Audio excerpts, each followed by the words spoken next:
Hi everyone, and welcome back to Intuitive Conversations with Chantel and Tamara. I'm Chantel Neufeld. I'm Tamara Franz. And today we're talking about our favorite books and what we've been up to in the past 2 years, because it's been 2 years since we've recorded. Right. For those of you who have never seen one of our podcasts or don't know who we are, we're a couple of friends who met way back in 2018. I was in the middle of radiation treatments for breast cancer that I was going through. We happened to connect, and as soon as we started visiting with each other, we realized that we were on a very similar wavelength, and we had so much fun just talking about ideas, sharing the books we were reading. We both share a tremendous passion for everything personal growth, spirituality. And so those are the kinds of things that we talk about in our podcast, and we call it intuitive conversations because we just kind of start gabbing and let it go where it goes. For hours. We're both Cancer signs, and I think we... Right, and we both have a fair amount of Gemini, I think, too, right? Yeah. So we're going to catch you up a little bit on what we've been doing, because we just discovered our last podcast was February of 2023. So that's almost 2 years ago. It seems like just yesterday, though. Right? Yeah, what have you been up to? Well, I became a grandmother. I became a grandmother. I have a sweet grandson now and a second grandchild on the way. So very exciting. That's been an absolute joy in my life. And the biggest news lately is that I just finished retiring at the end of December. So happy for you. I'm enjoying living by the clock and having this new life of not having an agenda every single day, and hoping to get to some long waiting writing projects that have been sitting in various stages of completion. So yeah, I'm looking to see what life brings me now that I have an open path in front of me, and very excited, and also, with a little bit of trepidation. Because when you're used to defining yourself in a certain way and having a title and having a place to go every day, you start wondering, well, who am I now? So this is the year to find out. Yeah. Oh my goodness. And what have you been up to? Oh, all the things. Some new friendships, relationships. One of my kids got married. All my kids are adults now. Yeah, and I have an office in Winnipeg at the Safe Harbor Therapy Center. Fabulous. For doing hypnotherapy and counseling. So, yeah, been busy with all sorts of projects. I love a good collaboration. Yeah, it's great to be together. And with more time comes more energy. So hopefully now we can be a little more regular about posting our podcasts and having some fun conversations and seeing how you might join in with us. Yeah. So today we brought our favorite books along. Yeah, we were talking about 2025. And as this year dawns, there's a lot of uncertainty in the world. We see that things are shifting. We know we're in a time of huge shift, and it just stands to reason a lot of the systems and structures that have been in place have ceased to serve us well. And as those things unravel, then we are kind of in a holding pattern of like what new structures will arise. And with that comes a lot of uncertainty and often a lot of fear for people. And so in our podcast and as we move forward, maybe in the next couple of podcasts, we want to talk about navigating 2025 and what that might look like and what might be some good strategies and things. And for this podcast, we each chose a book. So I'm going to let you start, Chantel. Okay. And we did this without consulting with each other. So yeah, we just so happened to pick books by the same author. Surprise, surprise. Okay, so mine is The Untethered Soul by Michael Singer, and I love it. I love it so much. I guess the thing that stood out to me most from this book when I first read it was that we give our mind the impossible task of making everything perfect for us all of the time. And no wonder we have anxiety. No wonder the mind is just going and going and going.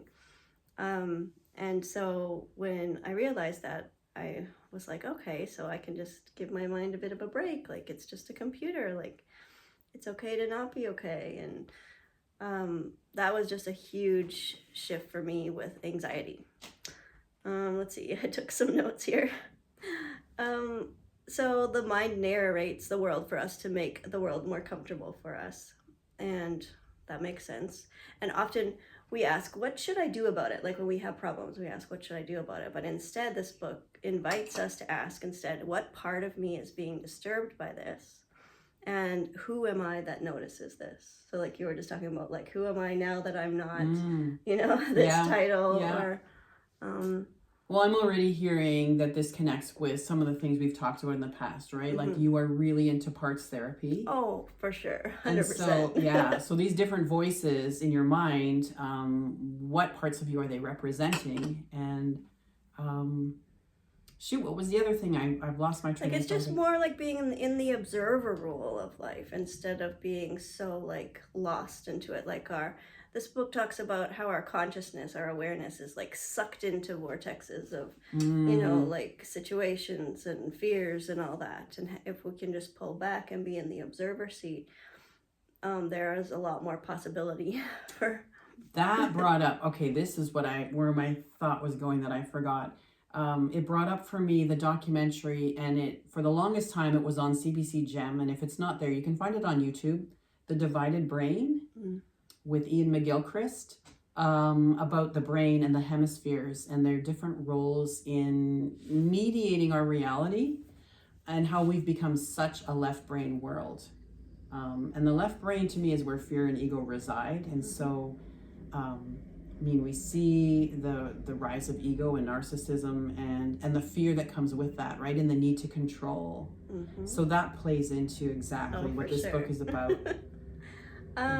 And then another portion of this book talks about deciding to stay happy, deciding to stay peaceful, deciding that, you want to be happy. And so then you look for things to be grateful for and to have joy about. And yeah, that is a huge shift too. And it really takes me out of the victim role and more into the empowered. Oh, for sure. Yeah. Like everything's a spectrum. It's just like the noticing, where am I on it, and trying to... And the difference that it makes when we choose to frame our own reality, right? I mean, that's a mastery living instead of a reactive way of living. Because we make the meaning of the things that happen to us, and we can go back, like with hypnotherapy, and shift the meaning of things that we had as a kid, like, oh, so and so did this to me and that makes them a bad person, that makes me this and this, right? Or we can be like, they were doing the best they could at the time, like we can totally shift these meanings. Yeah. And I have found that for me, I've more and more drifted into the language of empowerment versus disempowerment, and so it really makes a difference when I look at someone maybe who's in the spotlight, who's behaving or asserting their power in a way that feels really destructive. And I can either say that person's a villain or evil or whatever, or I can say that person is extremely disempowered. And that's the place they're coming from. It kind of shifts the way I think of them. Yeah, because it almost shifts how I respond. It makes you feel compassion, and it helps you not take it personally. And it also helps me take responsibility for my own power. So this is where they're coming from. How do I choose to respond from a place of empowerment rather than being a victim? And I think that's going to be big in 2025. Oh, yeah. I think we're going to have to really be conscious of not falling into victimhood. Yeah. Are there, what are some of the favorite parts of the book or pieces that you've pulled out of there? Have you read it more than once? Oh, I've read it so many times. It's my favorite book of all time. Oh, wow. And I've read many books. The Principle of the Tao, this was my introduction to it. So it's basically about life's a spectrum and the Tao is the balance in the middle, kind of the eye of the storm, kind of. Oh, and the flow. Yes. Yeah. Well, I mean, you know way more about it than me, but this was just like my baby introduction into the Tao. And it's basically... so an example of it would be like eating. So eating all the time, not healthy.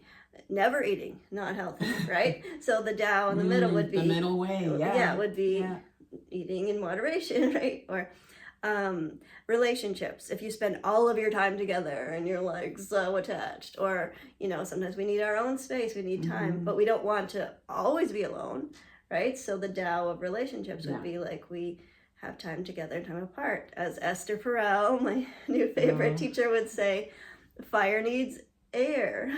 We need room to breathe. And I could go. We'll have a podcast on Esther Perel stuff. Don't get me started on her. But also with the Tao, a lot of energy is wasted on like extremes.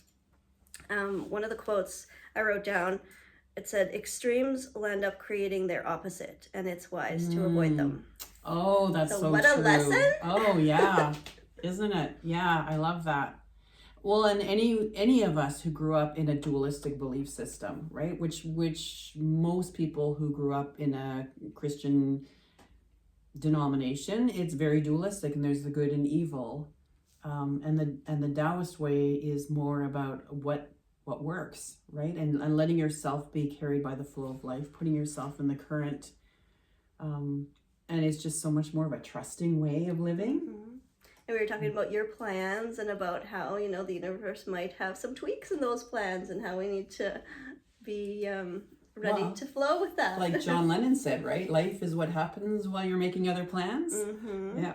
But we're not supposed to never make plans. Like, we're obviously supposed to have intentions and everything, but it's basically about co-creating with life. That's my intention for the new year. We were going to pick words too, right? Oh yeah. What's your word for 2025? My word is taking up more space. So space would be my word, because I have found that I really shrink myself in certain areas or with certain people, and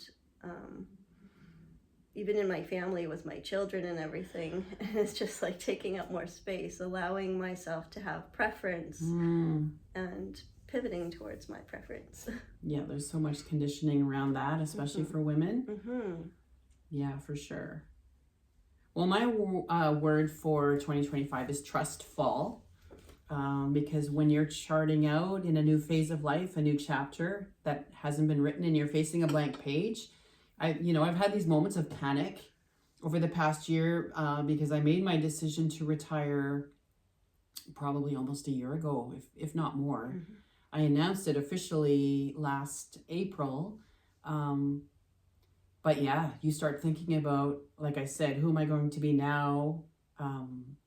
Where do I channel my energies? What is life asking of me now? And so there is a lot of uncertainty. And so I feel like I'm flowing right along with the uncertainty of the larger world. So I chose the word trust fall because I really want to fall into the trust of knowing there is guidance. And if I just follow the breadcrumbs, I will find my way forward. There's a saying, the way is made by walking. And so as I walk forward, I just want to be in trust that things will show up in the right time, in the right way.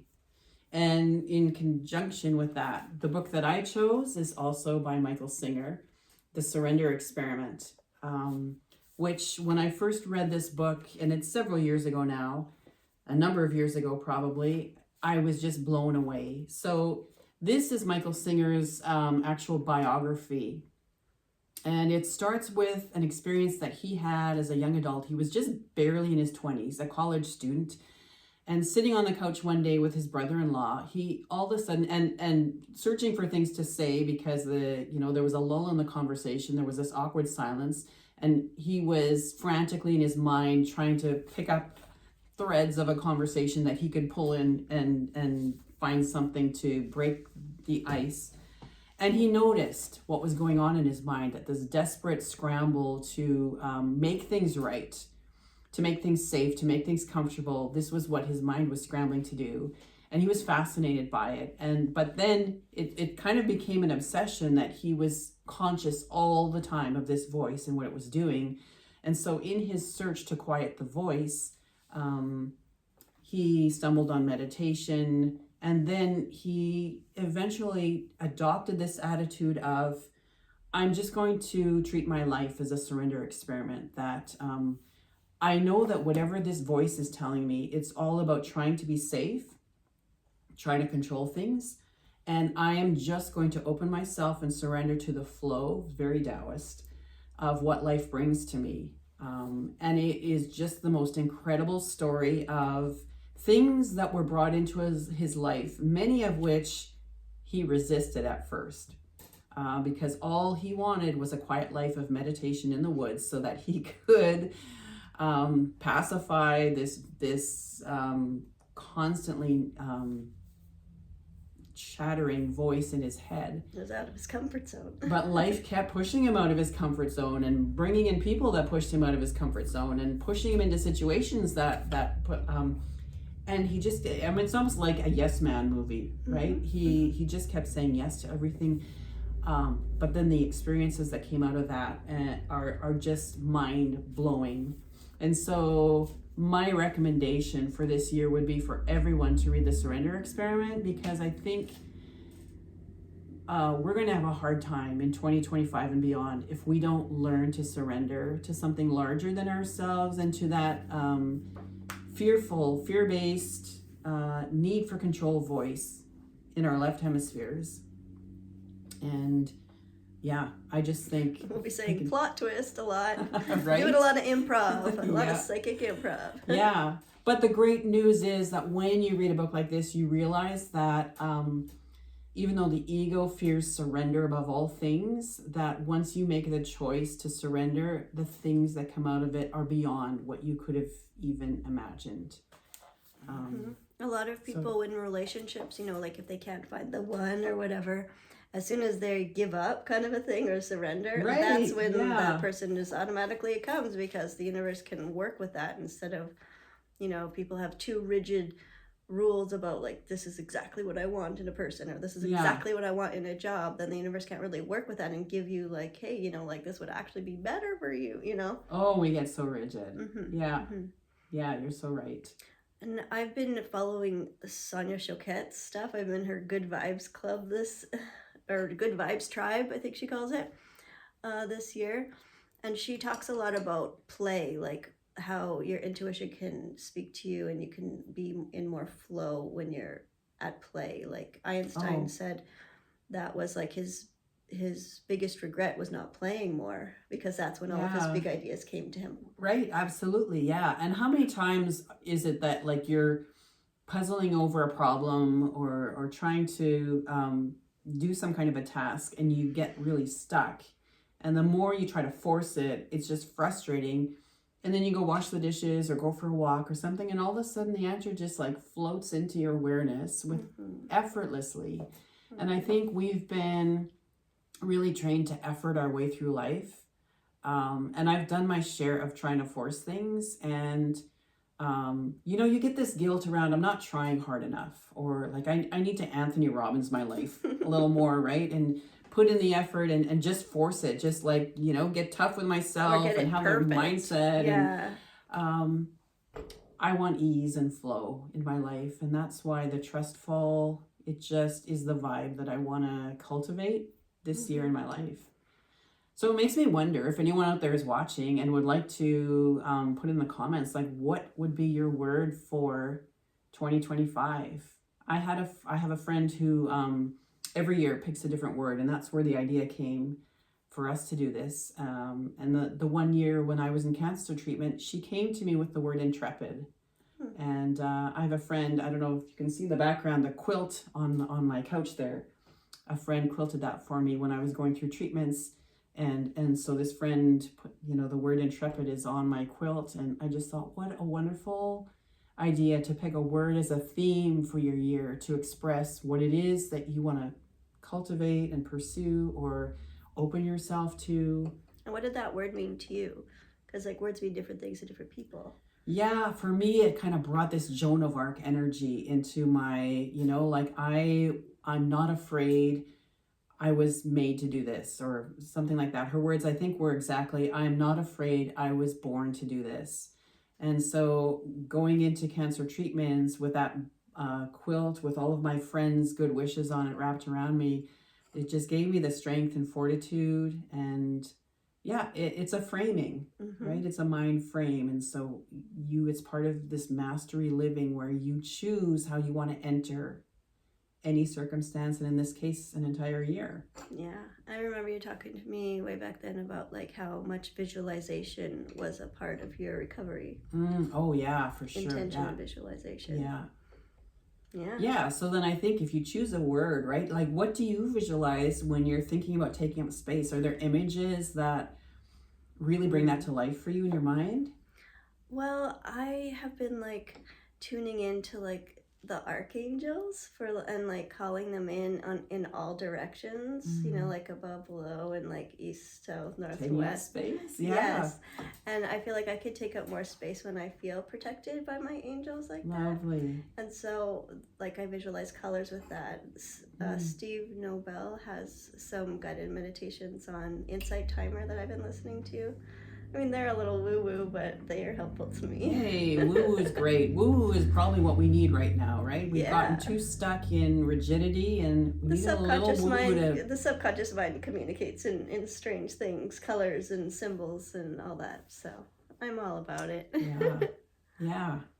All right. Well, I think that probably brings us to the end of a good first podcast for 2025. And so